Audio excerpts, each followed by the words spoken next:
నిక్కి నిక్కి ఒకసారి ఇటు రమ్మా. ఏంటన్నయ్య? తీసుకెళ్ళి పూజ గదిలో పెట్టు. సరే అన్నయ్య. మన తెలుగు సాంప్రదాయంలో ఏ శుభవేడికైనా సరే వెండి వస్తువులు ఉండాలనుకోవడం ప్రతి ఒక్కరి కోరిక.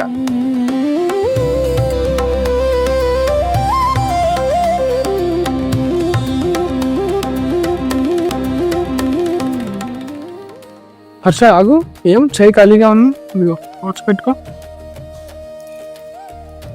వావ్, చాలా బాగుంది బాబా వాచ్. మన దేవిదాం సిల్వర్స్ రా.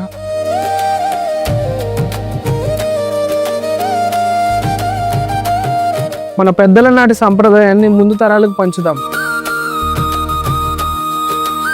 ప్రతి వేడుకలో ప్రతిరోజు మనతో దేవిదాం సిల్వర్స్, తరతరాల నైపుణ్యానికి రూపం.